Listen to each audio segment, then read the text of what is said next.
Welcome to my YouTube channel કેમ છો।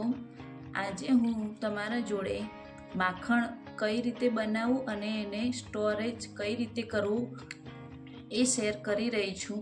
તો ચાલો આપણે માખણ બનાવીએ। તો મેં અહીંયા ગાયના દૂધનું દહીં જમાવ્યું છે। તમે કોઈ પણ દૂધ ખાતા હોય, કોઈ પણ દૂધ લેતા હોય એનું દહીં જમાવી શકો છો।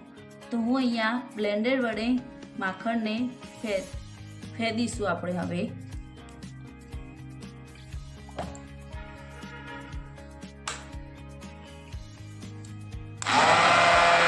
તો ગાઈસ તમે જોઈ શકો છો આપણું માખણ હવે ઉપર આવી ગયું છે। હવે એને હું ચમચી વડે એક બાઉલમાં નીકાળી દઈશ। તમે હાથથી પણ કાઢી શકો છો।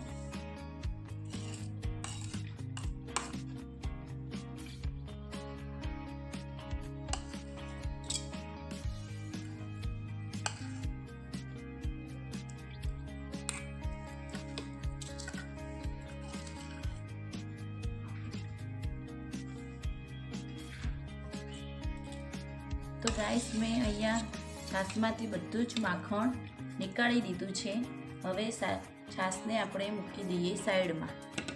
હવે આપણે આ માખણ જે નીકાળ્યું છે બાઉલમાં એને આપણે આવી રીતે હલાવીને એમાંથી છાશ છૂટી પાડી દઈશું। એટલે નીચે બધી છાશ આવી જશે અને આપણું માખણ એકદમ છૂટું પડી જશે। એટલે જે વધારાની છાશ છે આપણે હવે નીકાળી દઈશું। જે થોડું ઉપરથી ફોડું હોય એવું એમાં અડધી છાશ તેમાં ઉમેરી દઈશું। તો તમે જોઈ શકો છો ગાઈસ મેં અહીંયા માખણમાંથી બધી જ છાશ નીકાળી દીધી છે। પણ હવે હું આ માખણમાંથી ઘી નથી બનાવવાની। હું મારા બાળકોને ખાવા માટે આ માખણ બનાવું છું। તો મેં અહીંયા છાશ લીધી છે। હવે ચમચી વડે એક લુવા હું છાશમાં મૂકીશ।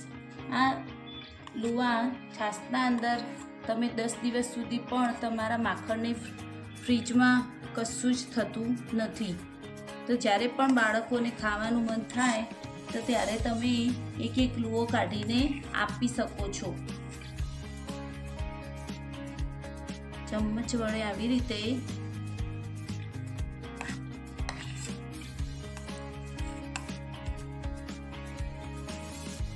અહીંયા બધા લુવા મૂકી દીધા છે।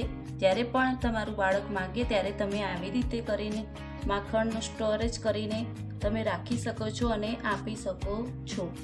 તો ગાઈસ આ મારો વિડીયો તમને કેવો લાગ્યો? આવા નવા જ વિડીયો જોવા માટે મારા वीडियो ने लाइक कीजिए, शेयर कीजिए और हमारी चैनल ने सब्सक्राइब कीजिए। Thank you, bye bye.